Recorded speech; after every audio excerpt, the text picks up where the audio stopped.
ನಮಸ್ಕಾರ, welcome to my channel. ಮೊದಲನೇ tips ನೋಡೋಣ. ನಾನು ತಾಮ್ರದ ಪಾತ್ರೆ ತೊಗೊಂಡಿದ್ದೀನಿ. ತಾಮ್ರದ ಪಾತ್ರೆ ಕಪ್ಪಾಗಿದೆ. ಇದನ್ನು ಟೊಮೆಟೊದಿಂದ ಯಾವ ಥರ ಕ್ಲೀನ್ ಮಾಡೋದು ಅಂತ ನೋಡೋಣ.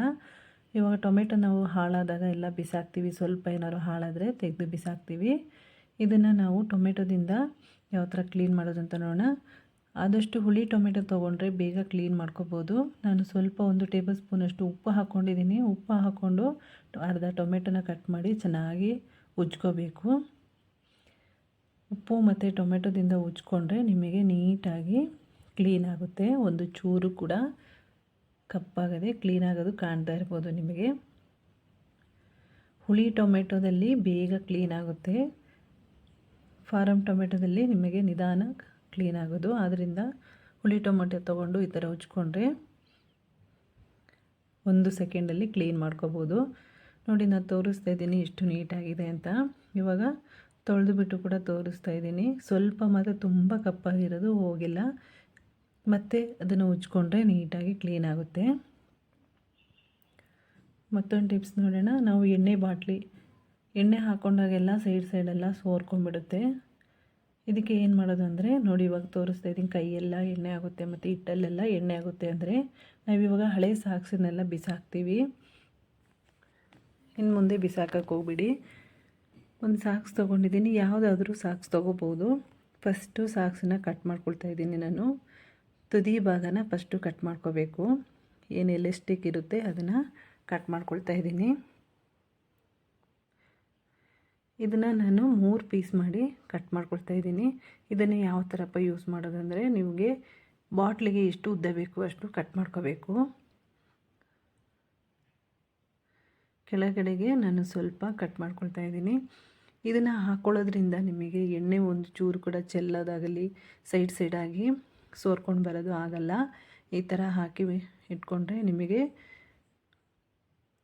ಬಾಟ್ಲು ಕೂಡ ಕ್ಲೀನಾಗಿರುತ್ತೆ. ಮತ್ತು ನಾವು ಎಲ್ಲ ಬಾಟ್ಲನ್ನೆಲ್ಲ ಇಟ್ಟಿರ್ತೀವಲ್ಲ ಅಲ್ಲಿ ಕೂಡ ನೀಟಾಗಿರುತ್ತೆ.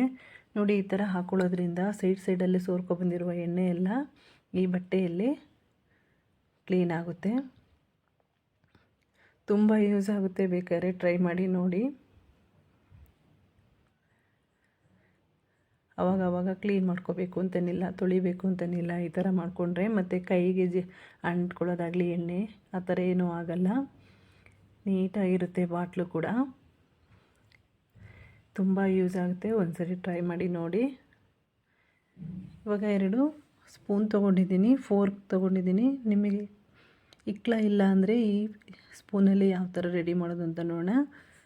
ನಾನು ಸ್ಪೂನನ್ನ 2 ಈ ಥರ ಜಾಯಿಂಟ್ ಮಾಡ್ಕೊಂಡಿದ್ದೀನಿ. ಅದಕ್ಕೆ ರಬ್ಬರ್ ಬ್ಯಾಂಡನ್ನ ಹಾಕ್ಕೊಳ್ತಾ ಇದ್ದೀನಿ. ಟೈಟಾಗಿ ಹಾಕ್ಕೋಬೇಕು. ರಬ್ಬರ್ ಆದರೂ ಹಾಕ್ಕೋಬೋದು. ರಬ್ಬರ್ ಬ್ಯಾಂಡ್ ಆದರೆ ನಿಮಗೆ ಟೈಟಾಗಿ ಕೂತ್ಕೊಳ್ಳುತ್ತೆ. ನೋಡಿ, ಈ ಥರ ಇಕ್ಕಳದ ರೀತಿಯಾಗಿ ಯೂಸ್ ಮಾಡ್ಕೋಬೋದು. ತುಂಬ ಬಿಸಿ ಇದ್ದರೆ ನಿಮಗೆ ಇಕ್ಕಳ ಇಲ್ಲ ಅಂದರೆ ಸ್ಪೂನಿಂದ ನಾವು ರೆಡಿ ಮಾಡ್ಕೋಬೋದು. ಚಪಾತಿ ಆಗಲಿ ಪುಲ್ಕ ಆಗಲಿ ಇದರಿಂದ ತೆಗಿಬೋದು. ನೋಡಿ, ಈ ಥರ ಪ್ರೆಸ್ ಮಾಡಿದ್ರೆ ನಿಮಗೆ ಓಪನ್ ಆಗುತ್ತೆ. ತುಂಬ ಯೂಸ್ ಆಗುತ್ತೆ. ಬೇಕಾದ್ರೆ ಟ್ರೈ ಮಾಡಿ ನೋಡಿ. ಸ್ಪೂನಲ್ಲಿ ಕೂಡ ಮಾಡ್ಕೋಬೋದು. ನೀವು ಬೇರೆ ಸ್ಪೂನ್ ಇದ್ದರೂ ಕೂಡ ರೆಡಿ ಮಾಡ್ಕೋಬೋದು. ಟೈಟಾಗಿ ರಬ್ಬರ್ ಬ್ಯಾಂಡನ್ನ ಸುತ್ಕೋಬೇಕಾಗುತ್ತೆ. ಮತ್ತೊಂದು ಟಿಪ್ಸ್ ನೋಡೋಣ. ಇವಾಗ ಕುಕ್ಕರ್ನ ಹ್ಯಾಂಡ್ಲು ಮತ್ತು ಕುಕ್ಕರ್ನ ಹ್ಯಾಂಡೆಲ್ಲ ಕುಕ್ಕರ್ ಲಿಡ್ಡಿನ ಹ್ಯಾಂಡ್ಲು ಅದೆಲ್ಲ ಲೂಸ್ ಆದಾಗ ನಿಮಗೆ ಯಾವ ಥರ ಟೈಟ್ ಮಾಡೋದಂತ ನೋಡೋಣ. ನಾನು ಬೆಳ್ಳುಳ್ಳಿಯಿಂದ ಯಾವ ಥರ ಟೈಟ್ ಮಾಡೋದಂತ ತೋರಿಸ್ತಾ ಇದ್ದೀನಿ. ಇವಾಗ ಸ್ಕ್ರೂ ನೋಡಿ ನಾನು ತೆಗಿತಾ ಇದ್ದೀನಿ. ಇವಾಗ ಬೆಳ್ಳುಳ್ಳಿ ತೊಗೊಂಡಿದ್ದೀನಿ. ಬೆಳ್ಳುಳ್ಳಿನ ಸ್ವಲ್ಪ ದಪ್ಪವಾಗಿರುವ ಬೆಳ್ಳುಳ್ಳಿ ತೊಗೋಬೇಕು. ನೋಡಿ, ಈ ಥರ ಸ್ವಲ್ಪ ಕ್ರಷ್ ಮಾಡಿಕೊಂಡು ಏನು ನಾನು ಕುಕ್ಕರ್ದು ಸ್ಕ್ರೂ ತೊಗೊಂಡಿದ್ದೀನಿ ಮುಚ್ಚಳದು, ಅದನ್ನು ಬೆಳ್ಳುಳ್ಳಿ ಒಳಗಡೆ ಹಾಕ್ಕೊಂಡು ಈ ಥರ ತಿರುಗಿಸ್ಕೋಬೇಕು. ನಿಮಗೆ ನೈಲ್ ಪಾಲಿಶ್ ಇದ್ದರೂ ಕೂಡ ಯೂಸ್ ಮಾಡ್ಕೋಬೋದು. ಇಲ್ಲ ಬೆಳ್ಳುಳ್ಳಿಯಿಂದ ನೀವು ಹಾಕ್ಕೊಂಡ್ರೆ ತುಂಬ ಟೈಟಾಗಿ ಕೂತ್ಕೊಳ್ಳುತ್ತೆ. ಬೇಕಾದ್ರೆ ಟ್ರೈ ಮಾಡಿ. ಜಸ್ಟ್ ಬೆಳ್ಳುಳ್ಳಿ ಇದು ರಸ ಇರುತ್ತಲ್ವ, ಅದನ್ನು ನೀವು ಏನು ಥ್ರೆಡ್ ಇರುತ್ತೆ ಅದಕ್ಕೆ ಹಾಕ್ಕೊಂಡ್ರೆ ಈ ಥರ ಇವಾಗ ಟೈಟ್ ಮಾಡ್ಕೋಬೋದು.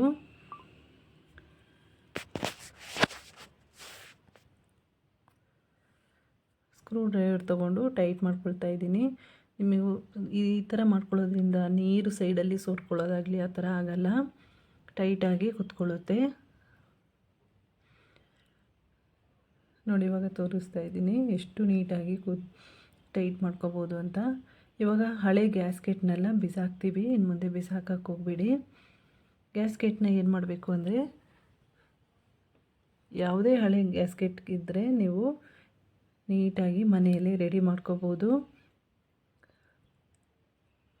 ನಾನು 3 ಗ್ಯಾಸ್ಕೆಟ್ ತೊಗೊಂಡಿದ್ದೀನಿ. ಮತ್ತು ಸ್ಟವ್ ಮೇಲೆ ಒಂದು ಪಾತ್ರೆಯಲ್ಲಿ ನೀರು ಇಟ್ಕೊಂಡಿದ್ದೀನಿ. ನೀರು ಚೆನ್ನಾಗಿ ಕಾಯಬೇಕು. ಚೆನ್ನಾಗಿ ಬಿಸಿ ಆದಮೇಲೆ ಈ ಗ್ಯಾಸ್ಕೆಟ್ನ ಹಾಕ್ಕೊಂಡು ನಾವು 2 ನಿಮಿಷ ಕುದಿಸ್ಕೊಂಡ್ರೆ ನಿಮಗೆ ಗ್ಯಾಸ್ಕೆಟು ಕ್ಲೀನಾಗಿ ವರ್ಕ್ ಆಗುತ್ತೆ. ನಿಮಗೆ ಬಿಸಿ ಅನಿಸಿದ್ರೆ ನೋಡಿ, ನಾನು ತೋರಿಸ್ತಾ ಇದ್ದೀನಿ ಸ್ಪೂನಲ್ಲಿ ಕೂಡ ಯಾವ ಥರ ತಿರ್ಸ್ಕೋಬೋದು ಅಂತ. ಚೆನ್ನಾಗಿ 2 ನಿಮಿಷ ಕುದಿಸ್ಕೊಂಡ್ರೆ ಸಾಕು. ನೀವು ಗ್ಯಾಸ್ಕೆಟನ್ನ ನಾವು ತೊಳೆಯೋಗೆಲ್ಲ ಯಾವಾಗವಾಗ ಕುಕ್ಕರ್ ಮುಚ್ಚಳದಿಂದ ತೆಗೆದುಬಿಟ್ಟು ಸೈಡಲ್ಲಿ ಇಟ್ಬಿಡ್ತೀವಿ. ಇನ್ನು ಮುಂದೆ ನೀವು ಸೈಡಲ್ಲಿ ಇಡಬೇಡಿ. ತೊಳೆದ ತಕ್ಷಣ ಕುಕ್ಕರಿನ ಮುಚ್ಚಳದಲ್ಲೇ ಹಾಕಿಟ್ಕೊಂಡ್ರೆ ಗ್ಯಾಸ್ಕೆಟು ಬೇಗ ಹಾಳಾಗಲ್ಲ. ಇವಾಗ ನೋಡಿ 2 ನಿಮಿಷ ಆಗಿದೆ. ಇದನ್ನು ನಾನು ಬಿಸಿ ನೀರಿನಿಂದ ಸೈಡ್ಗೆ ತೆಗೆದಿಟ್ಕೊಳ್ತಾ ಇದ್ದೀನಿ. 2 ನಿಮಿಷ ಕುದಿಸ್ಕೊಂಡ್ರೆ ಸಾಕು, ಜಾಸ್ತಿ ಕುದಿಸ್ಕೋಬೇಕು ಅಂತೇನಿಲ್ಲ. ಇವಾಗ ತೆಗೆದು ಸೈಡಲ್ಲಿ ಇಟ್ಕೊಂಡಿದ್ದೀನಿ. ಗ್ಯಾಸ್ಕೆಟ್ನೆಲ್ಲ ನಾನು ಕ್ಲೀನಾಗಿ ಫಸ್ಟು ಒರೆಸ್ಕೋಬೇಕು. ಈ ಥರ ಮಾಡ್ಕೊಳ್ಳೋದ್ರಿಂದ ನಿಮಗೆ ನೀರು ಸೋರೋದಾಗಲಿ ಸೈಡಾಗಿ ಸ್ಟೀಮ್ ಬರುತ್ತಲ್ಲ ಅದೆಲ್ಲ ಆಗಲ್ಲ. ಇವಾಗ ಒರೆಸ್ಕೊಂಡಾದಮೇಲೆ ನೀಟಾಗಿ ಒರೆಸ್ಕೊಬೇಕು. ಒರೆಸ್ಕೊಂಡಾದಮೇಲೆ ನಾನು ಸ್ವಲ್ಪ ಕುಕ್ಕಿಂಗ್ ಆಯಿಲ್ನ ಹಾಕ್ಕೊಳ್ತಾ ಇದ್ದೀನಿ. ಯಾವುದಾದ್ರೂ ಎಣ್ಣೆ ಹಾಕ್ಕೋಬೋದು. ನೀವು ಮನೇಲಿ ಯಾವ ಎಣ್ಣೆ ಯೂಸ್ ಮಾಡ್ತೀರೋ ಅದೇ ಎಣ್ಣೆನೇ ಸ್ವಲ್ಪ ಕೈಗೆ ಹಾಕ್ಕೊಂಡು ಗ್ಯಾಸ್ಕೆಟ್ಗೆ ಹಾಕ್ಕೊಳ್ತಾ ಇದ್ದೀನಿ. ಈ ಥರ ಮಾಡ್ಕೊಳ್ಳೋದ್ರಿಂದ ನಿಮಗೆ ಗ್ಯಾಸ್ಕೆಟು ಚೆನ್ನಾಗಿರುತ್ತೆ, ಹಾಳಾಗಲ್ಲ. ಮತ್ತು ಸೈಡಲ್ಲಿ ನೀರು ಬರೋದಾಗಲಿ, ಕುಕ್ಕರ್ ಸ್ಟೀಮ್ ಸೈಡಲ್ಲಿ ಹೋಗ್ತಾ ಇರುತ್ತೆ, ಅದೆಲ್ಲ ಸ್ಟಾಪ್ ಆಗುತ್ತೆ. ಇವಾಗ ಎಲ್ಲದನ್ನೂ ಕೂಡ ಈ ಥರ ಮಾಡಿಕೊಂಡ್ರೆ ನಿಮಗೆ ತುಂಬ ಯೂಸ್ ಆಗುತ್ತೆ. ಇವಾಗ ಒಂದು ಮಣ್ಣಿನ ಪಾತ್ರೆ ತೊಗೊಂಡಿದ್ದೀನಿ. ಮಣ್ಣಿನ ಪಾತ್ರೆಯಲ್ಲಿ ನಿಮಗೆ ಸೋರ್ತಾ ಇದ್ದರೆ, ಚಿಕ್ಕದಾಗಿ ಹೋಲ್ಸ್ ಆಗಿದ್ದರೆ, ಕ್ರ್ಯಾಕ್ ಆಗಿದ್ದರೆ ಪೇಸ್ಟಿನಿಂದ ಯಾವ ಥರ ರೆಡಿ ಮಾಡೋದು ಅಂತ ನೋಡೋಣ. ನಾನು ಒಂದು ಪೇಸ್ಟ್ ತೊಗೊಂಡಿದ್ದೀನಿ, ಕೋಲ್ಗೇಟ್ ಪೇಸ್ಟ್ ತೊಗೊಂಡಿದ್ದೀನಿ. ಎಲ್ಲೆಲ್ಲಿ ನಿಮಗೆ ಕ್ರ್ಯಾಕ್ ಬಂದಿದೆ ಅಲ್ಲೆಲ್ಲ ಹಾಕ್ಕೊಂಡು ಮೀಡಿಯಮ್ ಫ್ಲೇಮಲ್ಲಿ ಬಿಸಿ ಮಾಡಿಕೊಂಡ್ರೆ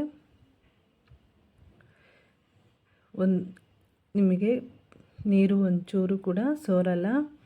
ಚೆನ್ನಾಗಿ ಬಿಸಿ ಮಾಡ್ಕೊಂಡ ತಕ್ಷಣ ಅದ್ರ ಒಳಗಡೆಲ್ಲ ಸೇರಿಕೊಳ್ಳುತ್ತೆ ಪೇಸ್ಟು. ಆವಾಗ ಎಣ್ಣೆ ಸೋರೋದಾಗಲಿ ನೀರು ಸೋರೋದಾಗಲಿ ಆಗಲ್ಲ. ಬೇಕಾದ್ರೆ ಟ್ರೈ ಮಾಡಿ ನೋಡಿ, ತುಂಬ ಯೂಸ್ ಆಗುತ್ತೆ. ನಾವು ಸ್ವಲ್ಪ ಏನಾರು ಆದರೆ ಬಿಸಾಕ್ಬಿಡ್ತೀವಿ. ಒಂದ್ಸರಿ ಈ ಥರ ಟ್ರೈ ಮಾಡಿದ್ರೆ ನೀವು ಮತ್ತೆ ಯೂಸ್ ಮಾಡ್ಕೋಬಹುದು. ಈ ವಿಡಿಯೋ ಇಷ್ಟ ಆಗಿದ್ದರೆ ಲೈಕ್, ಶೇರ್, ಸಬ್ಸ್ಕ್ರೈಬ್ ಮಾಡ್ಕೊಳ್ಳಿ. Thank you.